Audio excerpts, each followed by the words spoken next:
Next நம்ம என்ன பார்க்க போகிறோம்னா சாயில் எரோஷன். சாயில்னால் மண். அப்போ எரோஷன் சொன்னால் அரிப்பு, ரைட்டா? மண் அரிச்சிடும். மழை பெய்யும் போது மண் அரிச்சிட்டு போகுது இல்லையா? மழை தண்ணியில் மழை பெய்யுது, அப்போ மழை தண்ணி ஓடுது இல்லையா? ஓடும்போது சாயில் எரோஷன். எரோஷன் சொன்னால் அரிப்பு, அதை அரிச்சிட்டு போயிடும். அப்போ விவசாயம் பண்ண முடியாது, ரைட்டா? அப்போ இந்த மண் அரிப்பு எதனால் ஏற்படுகிறது, ரைட்டா, அப்படின்னு பார்க்கலாம், ரைட்டா? இந்த டாப் லேயர்ஸ் ஆஃப் சாயில் அப்படின்னா மேல் அடுக்குன்னு அர்த்தம். பூமியினோட மேல் அடுக்கு. இப்போ மேல் பரப்பு இருக்கு இல்லையா, அதுதான் சொல்லலாம் டாப் லேயர்னு சொல்கிறோம். லேயர்னா அடுக்கு. கீழே ஏகப்பட்ட அடுக்குகள் இருக்குது. இந்த குழி தோண்டிகிட்டே போனேன்னா பூமியை ஏகப்பட்ட அடுக்குகள் இருக்குது. அப்போ இந்த டாப் லேயர்ஸ் ஆஃப் சாயில் அப்படின்னா மண்ணின் மேல் அடுக்குன்னு அர்த்தம். மேல் அடுக்குன்னு நம்ம இப்போ நிற்கிறீங்களே தரையில், அதுதான் மேல் அடுக்கு. அதான் இந்த டாப் லேயர் அப்படின்னா மேல் அடுக்கு ஆஃப் சாயில் அப்படின்னு மண்ணின் மேல் அடுக்கு என்னத்தை வச்சுருக்குன்னா கண்டெயின் வைத்திருக்கிறது. எதை வைத்திருக்கிறது? ஹூமஸ். ஹூமஸ்னால் மக்கிய இலைகள், ரைட்டா? மக்கிய பொருட்கள்னு அர்த்தம். ஹூமஸ்னால் மக்கியல்னா இலைகளில் விழுந்து கீழே விழுந்து அது மக்கி போய் உரமாயிரும், ரைட்டா? அப்போ மக்கிய இலைகளை வைத்துள்ளது, ரைட்டா? அடுத்து ஆண்டு மினரல் சால்ட்ஸ் அப்படின்னா தாது உப்புக்களை வைத்துள்ளது. இந்த மண் மேல் அடுக்கில் என்ன இருக்குது? மக்கிய இலைகள் இருக்கிறது. அண்டு என்ன இருக்குது? மினரல் சால்ட்ஸ் இருக்குது. மினரல் சால்ட்ஸ்னு என்னது? தாது உப்புக்கள்னு அர்த்தம். இதெல்லாம் இருக்கிறது. Which are vital for the growth of the plants அப்படின்னு விட்டல்னால் முக்கியமானவைன்னு அர்த்தம், ரைட்டா? விச் எதை குறிக்கிறது? இந்த மினரல்ஸையும் ஹூமஸையும் குறிக்கிறது, ரைட்டா? விச் என்றது இவைகள், இந்த இரண்டும் ஆர் இருக்கின்றன. எவ்வாறாக? விட்டல்னு சொன்னால் முக்கியமானதாக இருக்கின்றன. எதற்கு? For the growth of the plants அப்படின்னா தாவரங்கள் வளர்வதற்கு இவைகள் இரண்டும் முக்கியமானதாக இருக்கின்றன. அடுத்து next removal of the upper layer of the soil அப்படின்னு. இந்த அப்பர் லேயர்ன்ற என்னது?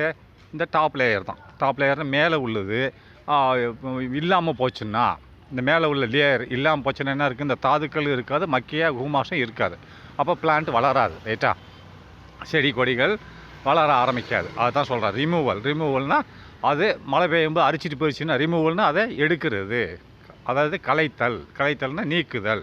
அதை நீக்கிவிட்டால் ரிமூவலில் நீக்கிவிட்டால், எதை நீக்கிவிட்டால்? The upper layer of the soil அப்படின்னா மண்ணில் உள்ள மேலடுக்கை, அப்பர் லேயர்னா மேலடுக்குன்னு அர்த்தம், ரைட்டா? மேலடுக்கை நீக்கிவிட்டால் என்னாகும் அப்படின்னு சொன்னால் பை விண்ட். எதால் நீக்கிவிட? காற்று அதிகமாக அடிக்கும்போது அந்த மேலே உள்ள இதெல்லாம் பறந்து போயிடும், ரைட்டா? மேலடுக்கில் இருக்குல்லையே, மண்ணுக்கு மேலே உள்ளதெல்லாம் பறந்து போயிடும். அப்போ அதான் sir removal of the upper layer அப்படின்னு ஆஃப் த சாயில் அப்படின்னு மண்ணில் உள்ள மேலடுக்கு நீக்கிவிட்டால், எதால் நீக்கப்பட்டால், ரிமூவலாக நீக்கப்பட்டால், எதால் நீக்கப்பட்டால்? பை விண்டுனா காற்று அதிகமாக அடிக்கும்போது பை விண்டு. அண்டு வாட்டர்னா மழை பெய்யும்போது தண்ணி அரிச்சிட்டு போயிடுது இல்லையா?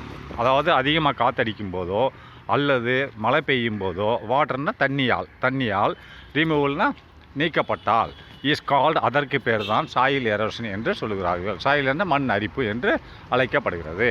அந்த மேல் அடுக்கு இருக்குது இல்லையா? மேல் அடுக்குனா மண் வளத்தில் என்னென்ன இருக்குது? ஹூமஸ் இருக்குது. ஹூமஸ்ன்றது என்னது? மக்கிய இலைகள். அண்டு மினரல் சால்ட்னா தாது உப்புக்கள் இருக்கிறது. இது மழை பெய்யும்போது அரிச்சிட்டு போயிடுது. அதை வாட்டரால் அரிச்சிட்டு போச்சுன்னா, ரிமூவல்னால் அரிச்சிட்டு போயிடுச்சுன்னா ஒன்றுமே இல்லாமல் போயிடும்.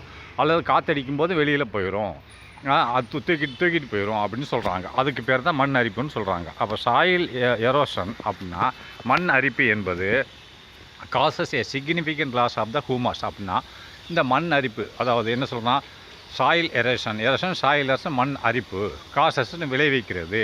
எதை விளைவிக்கிறது? உண்டாக்குகிறது. இந்த இடத்துல உண்டாக்குறதுன்னு சொல்கிறான். சிக்னிஃபிகண்ட்னா முக்கியமான, எது? சிக்னிஃபிகண்ட்னா முக்கியமான லாஸ் ஆஃப் ஹூமாஸ்னால் இழப்பு. இது என்ன இழப்பை உண்டாக்குறது? ஹூமாஸ்னால் மக்கிய இழப்பை உண்டாக்குறது. ஹூமாஸோட இழப்பு ஆகுறது. இழப்புனா இல்லாமல் போயிடுது. இது அது முக்கியமான இழப்பை உண்டாக்குகிறது சாயில் எரோஷன். இந்த சாயில் மண் அரிப்பு மண் அரிச்சிட்டு போயிடுச்சுன்னு சொன்னால் அது விளைவிக்கிறது, உண்டாக்குகிறது. எதை உண்டாக்குறது? சிக்னிஃபிகண்ட் லாஸ், முக்கியமான இழப்பை உண்டாக்குகிறது. எதில்? ஹூமஸ்ன்றது என்னது? மக்கிய இலைகளில் இழப்பை உண்டாக்குறது. நியூட்ரியன்ஸ்னு சொன்னால் என்னது? ஊட்டச்சத்துன்னு அர்த்தம். மண்ணுக்கு ஒரு ஊட்டச்சத்து இருக்கும் இல்லையா? அந்த ஊட்டச்சத்துலேயே இழப்பை உண்டாக்குகிறது. And decrease the fertility of the soil. ஃபெர்டிலிட்டின்னு என்னது? வளம்னு அர்த்தம்.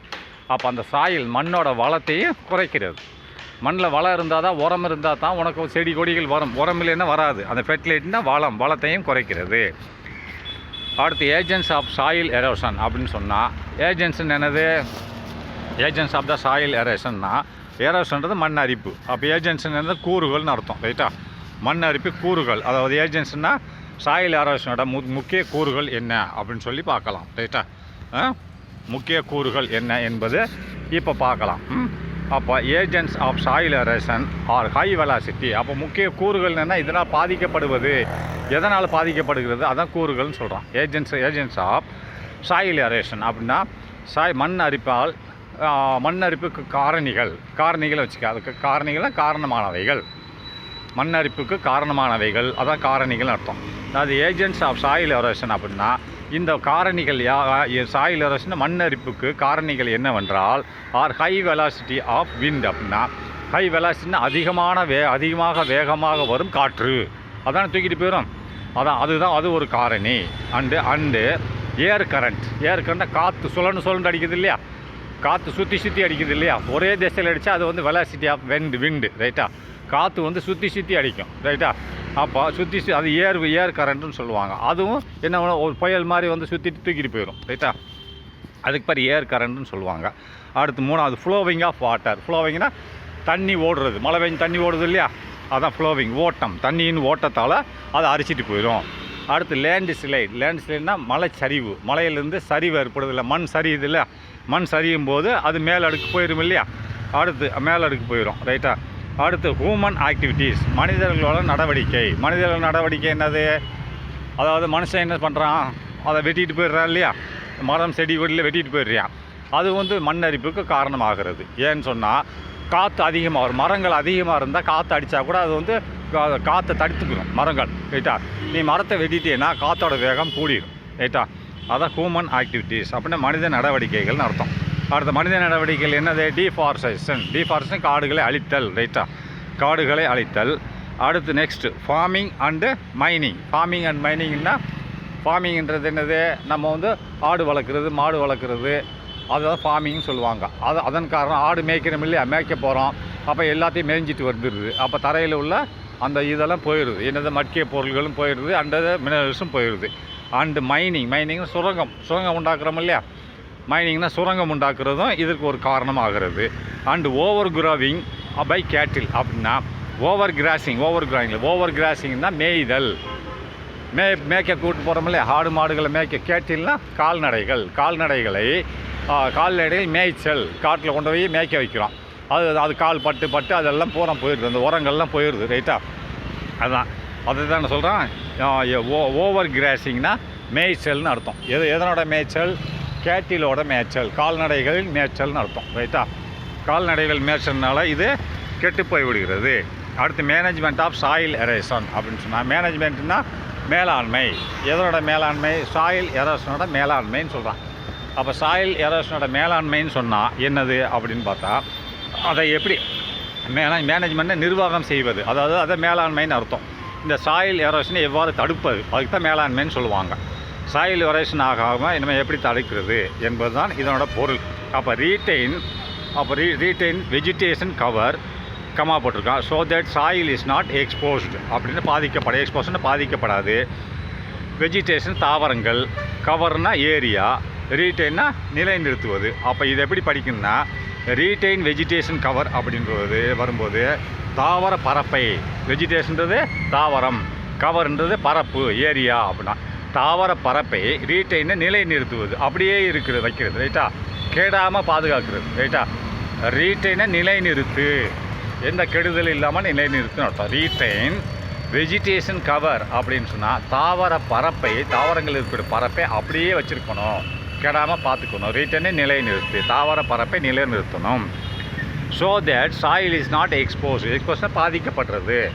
அப்போ நாட் எக்ஸ்போஸ்னா பாதிக்கப்படாது, எக்ஸ்போஸ்னா பாதிப்புக்கு உள்ளாகிறது, ஆனால் நாட் எக்ஸ்போஸ்னா பாதிப்பு உள்ளாகாது. ஸோ தேட் ஆகவே soil it is not exposed அப்படின்னா மண் பாதிப்புக்கு உள்ளாகாது. அப்படின்னா ரீட்டைன் வெஜிடேஷன் கவர்னா ஏரியான்னு வச்சுக்கோ. இந்த இடத்துல வெஜிடேஷன் தாவரம் இருக்கும் ஏரியா, ரீட்டைனை நிலைநிறுத்து அப்படின்னா அதை அப்படியே வச்சுருக்கணும். அது இது அரிப்பு ஏற்படாமலோ, கால்நடைகள் மேய்ச்சல் இல்லாமலோ, எந்த பாதிப்பும் இல்லாமலோ பாதுகாக்கணும். அதை ரீட்டைனை பாதுகாக்கணும்னு அர்த்தம், ரைட்டா? பாதுகாக்க வேண்டும். எதை, வெஜிடேஷன் கவர், வெஜிடேஷன் ரீட்டைனை நிலைநிறுத்தின தான் நீ பாதுகாப்புன்னு வச்சுக்கோ. ரீட்னா இந்த இடத்துல அது வரும். என்ன பாதுகாக்கணும், எதை வெஜிடேஷன் தாவர ஏரியாவை பாதுகாக்கணும். அப்படி பாதுகாத்தா so that soil is not எக்ஸ்போஸ்னால் மண் பாதிக்கப்படாது. அடுத்து கேட்டில் கிராசிங் ஷுட் பி கண்ட்ரோல்டு. கேட்டில் கிராசிங்னா ஆடு மேய்ச்சல், மாடு மேய்ச்சல், அதாவது கால்நடைகள் மேய்ச்சல். கால்நடைகள் கூட்டு போய் அங்கே ஒன்று மேய்ச்சலுக்கு விடுவாங்க காடுகளில். அதை கண்ட்ரோல்டு, அதை கட்டுப்படுத்த வேண்டும். கண்ட்ரோல்லாம் கட்டுப்படுத்த வேண்டும், அதாவது கால்நடைகளின் மேய்ச்சலை கட்டுப்படுத்த வேண்டும். அடுத்து crop rotation and soil management improve the organic matter. Crop ரொட்டேஷன்னா பயிர் சுழற்சின்னு அர்த்தம். பயிர்களை நீ விவசாயம் பண்ணதுக்கப்புறம் கொஞ்சம் இடைவெளி விட்டு விவசாயம் பண்ணணும். தொடர்ந்து விவசாயம் பண்ணக்கூடாது, அதில் உள்ள சத்தெல்லாம் போயிடும். ரைட்டா? அதான் சொல்கிறேன் குரோப் ரொட்டேஷன். குரோப் ரொட்டேஷன் பயிர் சுழற்சி, ரொட்டேஷன் சுழற்சின்னு அர்த்தம். சுழற்சி முறையில் பண்ணணும், ஒரு கேப் விட்டு பண்ணணும். இப்போ முடிஞ்ச உடனே திரும்பி விவசாயம் பண்ணிவிட்டு அது இருக்கிற சத்தெல்லாம் எடுத்து அந்த பயிர் வளர்ந்துருது. அப்போ மண்ணில் சத்து இல்லாமல் போயிடும். அப்போ சத்து வர கொஞ்சம் நாள் ஆகணும். அப்புறம் திரும்பி நீ வந்து விவசாயம் பண்ணலாம். தொடர்ந்து பண்ணக்கூடாது, தான் குரோப் ரொட்டேஷன் சொல்லுவாங்க. குரோப் ரொட்டேஷன் சொன்னால் பயிர் சுழற்சின்னு அர்த்தம். அந்த பயிர் சுழற்சி அண்டு சாயில் மேனேஜ்மெண்ட் அப்படின்னா மண் மேலாண்மை, அதாவது மண்ணை மேலாண்மை பண்ணணும், அதாவது நிர்வகிக்கணும் சரியான வழிமுறையில். அதாவது குரோப் ரொட்டேஷன் அப்படின்னு சொன்னால் பயிர் சுழற்சி அந்த பயிர் சுழற்சி முறையில் வைக்கணும். ஒரு வருஷத்துக்கு ஒரு டைம் விவசாயம் பண்ணால் விட்டுறணும், அதுக்கடுத்து அடுத்த வருஷம் தான் பண்ணணும். இடையில கேப் இருக்குன்ட்டு விவசாயம் பண்ணிங்கன்னா அது மண்ணோட தன்மை கெட்டு போயிடும். ரைட்டா?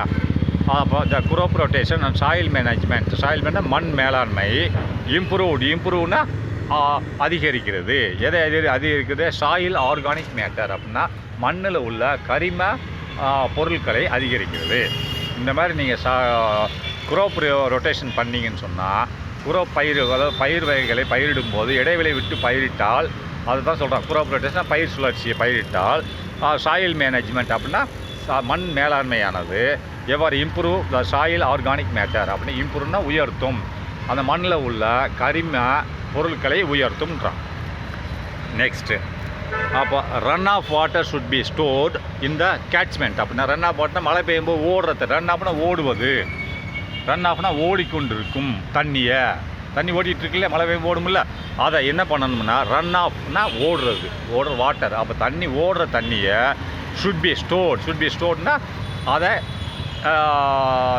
தேக்கி வைக்கணும். ஸ்டோர்னா நிலைநிறுத்தணும், தேக்கி வைக்கணும். ஷுட் பி ஸ்டோர்டு அப்படி ஓடுகிற தண்ணியை தேக்கி வைக்கணும், எங்கே? இந்த கேட்ச்மெண்ட்னா என்னது? நீர்பிடிப்புன்னு அர்த்தம். நீர்பிடிப்புன்னு என்னது? குழி, கொட்டை, லேக்கு இந்த மாதிரில வெட்டி பல்ல வெட்டி அதில் தேக்கி வைக்கணும்ன்றான். நீர்பிடிப்புன்னு என்னது? எங்கெங்கே நீர் வந்து தங்குமோ, தண்ணி வந்து தங்குதோ, கம்மாயில் தங்கும், லேக்கில் தங்கும், டேமில் தங்கும், இப்படி தங்குது இல்லையா, அந்த மாதிரி இடங்களில் தண்ணி ஓடுற தண்ணியை நிலைநிறுத்தணும்ன்றான். ரன் ஆஃப் வாட்டர்னா ஓடும் தண்ணியை ஷுட் பி ஸ்டோர்டு சேமிக்க வேண்டும். எங்கே? இந்த கேட்ச்மெண்ட் என்னது? அதாவது நீர்பிடிப்பு இடம். நீர்பிடிப்புனா அந்த நீரை சேமித்து வைக்கக்கூடிய இடம். அப்படின்னா பள்ளம் தோண்டி, குழி தோண்டி, பெரிய நம்ம ஊரில் கம்மாய் பார்த்துருக்கோம் இல்லையா, அது கேட்ச்மெண்ட். அது வந்து நீர் சேமிப்பு இடம். ரைட்டா? மழை பெய்யும்போது எல்லாம் அங்கே பெய்கிற மழையெல்லாம் வந்து இங்கே வந்து தண்ணி ஸ்டோர் ஆகிடுது இல்லையா. அடுத்து ரீஃபாரஸ்டேஷன்னா காடுகள் வளர்ப்பு. டீஃபாரஸ்டேஷன்னா காடுகள் அழிப்பு. ரீஃபாரஸ்டேஷன்னா காடுகள் வளர்ப்பு. அடுக்கிறது டெரசிங்னு சொன்னால் என்னது? அதாவது மலையில் வந்து நிலத்தை மலை இருக்குல்ல, மலை பிரதேசத்தில் என்ன நிலத்தை சமப்படுத்துதல். டெரசிங்னா மலைகளில் மலை பிரதேசங்களில் மேலே அடுக்காக இருக்கும், அதை வெட்டி சமப்படுத்தணும், பிளைன் மாதிரி உண்டாக்கணும். ரைட்டா? உண்டாக்கி அங்கே விவசாயம் பண்ணலாம். டெரசிங்னு சொன்னால் மலைகளின் நிலத்தை சமப்படுத்துதல் அர்த்தம். டெரசிங்னா மேல் மாடின்னு அர்த்தம். நம்ம வீட்டோட மாடி தான் டெரஸ்ன்னு சொல்லுவாங்க. அந்த வீட்டோட மாடி கோணலாவாக இருக்குது, சமமாக தானே இருக்குது. மாடியில் போய் பார்த்தீங்கன்னா பிளைனாக தானே இருக்குது, இல்லை முக்கோணமாக இருக்கா, இல்லை உயரமாக இருக்கா. அதனால் மலைகளை டெரசிங் பண்ணுன்றான். டெரசிங் சமப்படுத்து அப்படின்றான். அதான் டெரசிங் அண்டு கண்டோர் பிளக்கிங் அப்படின்றான். கண்டோர் பிளக்கிங்னு சொன்னால், பிளக்கிங்னா உழுதல், ஏர் உழுது. அந்த காலத்தில் மாடை வச்சு ஏர் உழுதாங்களா, டிராக்டருக்கு பதில் ஏர் உழுதாங்க. அந்த உழுகணும். எதை? கண்டோர்னா எதிர் திசையில் உழுகணும்னு அர்த்தம். கண்டோர்னா எதிர் திசையில். எப்படி உழுகணும்னு சொன்னால், இப்போ மலைகளில் என்னது? நீர் ஓட்டத்திற்கு எதிரான திசையில் உழுகணும். கண்டோர்னா எதிர்ப்பதம். ரைட்டா? அதை எதிர்த்து. ரைட்டா? அப்போ எதிர்த்து கண்டோர்னு சொன்னால் நீர் ஓட்டத்துக்கு எதிர்த்து, ரைட்டா? நீர் மேலேருந்து கீழே விழுகுதுன்னா அப்போ கீழேருந்து மேலே விழுகணும், ரைட்டா? எப்படி விழுகணும்? கண்டோர்னு சொன்னால், கண்டோர்னா எதிர் திசையில். எதிர் திசையில், நீர் ஓட்டத்துக்கு எதிர் திசையில். கண்டோர்னா நீர் மேலேருந்து கீழே விழுகுதுன்னா அதற்கு எதிர் திசையில் நம்ம விழுகணும் அப்படிங்கிறான், ரைட்டா? ப்ளக்கிங்னா விழுகணும். அடுத்து, wind speed can be controlled by planting trees in form of shelter belt. அப்படின்னா விண்ட் ஸ்பீடு, அதை காற்றடிக்கும் போதும் அந்த உரங்களை எடுத்துகிட்டு போயிடுது இல்லையா, மக்கிய ஹூமாஸையும் அந்த மினரல்ஸையும் எடுத்துகிட்டு போயிடுது இல்லையா காற்று. அதனால் காற்றோட வேகத்தை குறைக்கணும். காற்றோட வேகத்தை குறைக்கணும்னா மரங்களை வைக்கணும். மரம் வந்து காற்றோட வேகத்தை நிப்பாட்டிடும். வேகமாக வர்ற காற்றை தடுத்து நிறுத்தும் மரத்தை மோதி அங்கிட்டு போகிறது கொஞ்சம் ரொம்ப இன்னும் வேகம் கம்மியாகிட்டே இருக்கும், ரைட்டா? அதனால் விண்டு ஸ்பீடு கேன் பி கண்ட்ரோல்டு. அப்படின்னா காற்றின் வேகத்தை கேன் பி கண்ட்ரோல், கட்டுப்படுத்த முடியும். எவ்வாறாக? பை பிளான்டிங், பயிரிடுவதன் மூலமாக. பிளான்டிங்னா வளர்க்கிறது மூலமாக. பிளான்டிங்னா பயிரிடுதல், வளர்த்தல். ட்ரீஸ்னா மரங்களை வளர்ப்பதன் மூலமாக காற்றின் வேகத்தை குறைக்கலாம். எப்படி? இந்த form of shelter belt. Shelter பெல்ட்னா பாதுகாப்பு அரண். பாதுகாப்பு அரணை உண்டாகி, பாதுகாப்பு அரண் மாதிரி இதை நம்ம வச்சுக்கலாம். நம்மளுக்கு காற்றுலேருந்து காப்பாற்றுற ஒரு பாதுகாப்பு அரண். பெல்ட்னா அரண்னு வச்சுக்கேன். அரணை பாதுகாப்பு பெல்ட், ரைட்டா? பெல்ட்னா அரண். இந்த ஃபார்ம் ஆஃப் ஷெல்டர் பெல்ட், அந்த நிலத்தை பாதுகாக்கிற ஒரு அரண் மாதிரி நம்மளுக்கு. அரண்னா நம்ம கோட்டை. இப்போ கோட்டைக்குள்ளே தான் ராஜா உட்காந்துருப்பார். நம்ம வீட்டு செவர் இருக்கு இல்லையா, சுற்றி காம்பவுண்ட் போட்டிருக்கோம் இல்லையா, அதுதான் வீட்டுக்கு அரண். வீடு உள்ளே இருக்குது, சுற்றி காம்பவுண்ட் போட்டிருக்கோம்ல, அப்போ வீட்டோட அரண் ஷெல்டர் பெல்ட் என்னது? அந்த காம்பவுண்டு. அப்போ இந்த மரங்களை நம்ம வச்சுருந்தோம்னா அந்த நிலத்துக்கு ஒரு பாதுகாப்பு அப்படிங்கிறான். அதை விண்ட் ஸ்பீட் கேன் பி கண்ட்ரோல்னு கட்டுப்படுத்தப்படும். பை பிளான்டிங்னா வளர்த்தல் மூலியமாக, மரத்தை வளர்த்தல் மூலம் கட்டுப்படுத்தப்படும். இந்த ஃபார்ம் ஆஃப் ஷெல்டர் பெல்ட் எந்த வடிவத்தில்? அதாவது பாதுகாப்பு அரண் என்ற வடிவத்தில் மரங்களை நட்டு காற்றின் வேகத்தை குறைக்கலாம் என்று சொல்கிறார்கள், ரைட்டா? அடுத்து நெக்ஸ்ட்டு,